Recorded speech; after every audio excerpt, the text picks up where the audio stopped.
Myself Dr. Rohit Kumar, Assistant Professor, Darguna Department, Faculty of Ayurveda Science, Jyoti Vidyapeeth women's university Jaipur.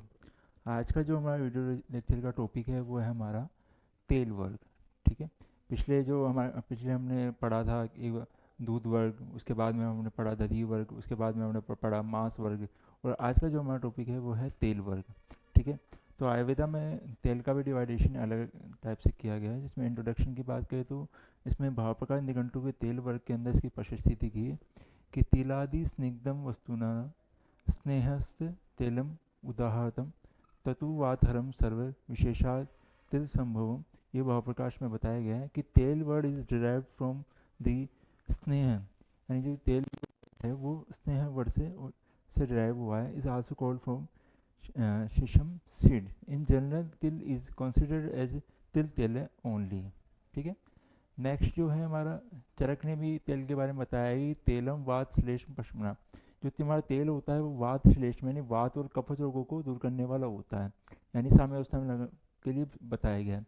उसके अलावा चरक सूत्र के जो 13वां चैप्टर उसके श्लोक नंबर 15 के अंदर बताया गया कि मारुत घनम न च श्लेष्म वर्धनम बलवर्धनम। ठीक है, मारुत घनम च, ये क्या करता है? मारुत यानी वात, वात का शमन करने वाला होता है। श्लेष्म, और श्लेष्मा को यानी कफ को बढ़ाने वाला भी नहीं होता, और बल को वर्धिकर भी होता है।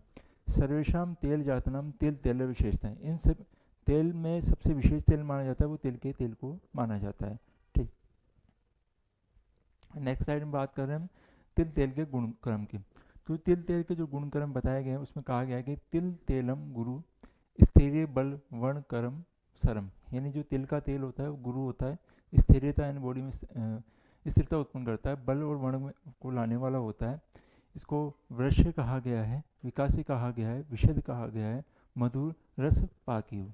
ठीक है, उसके अलावा इसको सूक्ष्म यानी क्या है कि ये सूक्ष्म से सूक्ष्म स्रोतों में चलाया जाता है। उसके अलावा इसको कषाय इसका अनुरस बताया गया है, तिक्त इसका रस है, और वात कफापम यानी वात और कफ दोषों को दूर करने वाला बताया गया है। ठीक है, नेक्स्ट वीर्य उष्ण वीर्य। इसका जो वीर्य बताया गया है वो उष्ण वीर्य बताया गया है। हिम स्पर्श, स्पर्श में ये ठंडा यानी शीतल होता है, ब्रहण का होता है, और रक्तपित करने वाला होता है। लेखन इसकी प्रॉपर्टी होती है। बद वीण मूत्रम बताया गया है, गर्भाशय यानी गर्भाशय का शोधन करने वाला होता है। दीपनम होता है, बुद्धि मेधे वेवाई वर्ण मेहनूत। वर्ण मेहनूत का मतलब होता है वर्ण को हिल करने वाला, मेहनूत का मतलब होता है प्रमेह रोगों में इसका प्रयोग किया जाता है। उसके अलावा श्रोत्यो योनि शीर शूल नाशनम, यानी जो कान के रोग होते हैं, योनि रोग होते हैं, या शीरशूल के अंदर उसका भी नाश करने वाला था। लघुता क्रम, ये शरीर में लघुता उत्पन्न करने वाला। उसके अलावा इसको वच्चे केशे बोला गया है, जो बालों के लिए हितकर को लगाया है। उसके अलावा चक्षु भी आंखों के लिए हितकर, और अभ्यंग के लिए भी इसका प्रयोग किया जाता है। उसके अलावा भोजन में भी तिल के तेल का प्रयोग करते हैं। उसके बाद रस की बात करते हैं। जो इसका रस बताया गया है वो मधुर और कषाय रस बताया गया है। ठीक है, जिसमें गुण बताए गए हैं इसके लघु होते हैं, स्निग्ध होते हैं, सर होता है, विशद होता है, और सूक्ष्म गुण होता है। वीर्य की बात करें तो वीर्य इसका जो बोला गया है वो उष्ण वीर्य बोला गया है। विपाक इसका मधुर होता है। ठीक है, कर्म की बात करें तो इसका कर्म होता है वो वात शामक कहा गया है। इसको बल्ले बताया गया है कि, और उसके अलावा त्वचा है, त्वचा के लिए हितकारी बोला गया है। स्थिर कारक होता है, जो स्थिरता उत्पन्न करता है। वर्ण कहा गया है, वृक्ष कहा गया है, चक्षुष यानी नेत्रों के लिए हितकर होता है। कृमिगन यानी एंटीबैक्टीरियल इसकी प्रॉपर्टी होती है, ग्रहण कराने वाला होता है। ठीक है, उसके अलावा वर्ण का रोपण करने, वर्ण आयुर्वेदा में मॉडर्न में वर्ण को बोला जाता है वाउंड, यानी किसी भी प्रकार के घाव वगैरह को हील कराने के लिए जैसे जातेरी तेल का हमारे यहाँ प्रयोग किया जाता है। ठीक है, तो इसलिए इसको वर्ण रोपण कहा जाता है। उसके अलावा गर्भाशय का शोधन करने वाला होता है। दीपन यानी अपने जो अग्नि को बढ़ाने वाला होता है। मेद्य होता है यानी बुद्धि के लिए अच्छा होता है। प्रमेयगन होता है, जो तीन टाइप बताए गए हैं, वातज पीतज और कफज प्रमेय, तो उनमें इसका प्रयोग किया जाता है। उसके अलावा केश यानी बालों के लिए हितकर होता है।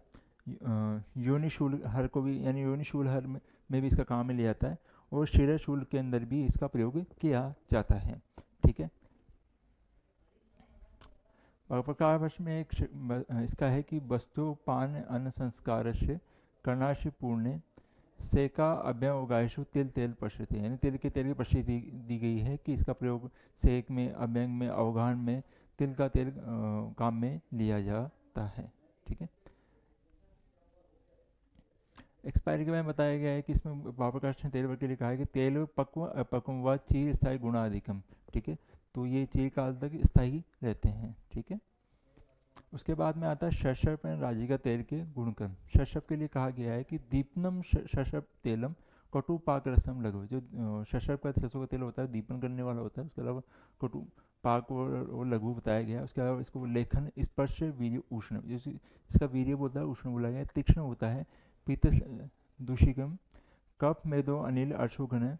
ठीक है। कफ में को और मेदो में और अनिल यानी वातज रोगों में, उसके अलावा अर्शोघन यानी पायल्स में, क्षीर कर्ण और कर्ण रोगों में को दूर करने वाला। इसके अलावा कंडू में यानी एंटीबैक्टीरियल, उसके अलावा कुष्ठ के अंदर यानी किसी भी स्किन डिजीज के अंदर से काम लेते हैं। कृमि शिवित्र रोग के अंदर कोट तुष्ट कृमि पर्णु। ठीक है। उसके अलावा तद राजकीय तेलम विशेषान मूत्र कच्छ करते हैं। जो राजी का तेल होता है उसका विशेष से प्रयोग जो होता है हमारा मूत्र कच्छ में किया जाता है। ठीक है। रसों की बात करें तो इसका रस जो होता है वो कटु होता है। गुण की बात करें तो गुण इसके लघु और तीक्ष्ण बताए गए हैं। वीर्य इसके उष्ण बताए गए हैं। विपाक इसके कटु बताए गए हैं इसके। और जो कर्म की बात करें तो कफ वातहर होता है, मेधर होता है। उसके अलावा रक्त पित्त वर्धक इसको कहा गया है। अश्वगन इसकी प्रॉपर्टी होती है। ठीक है। दीपन कहा गया है।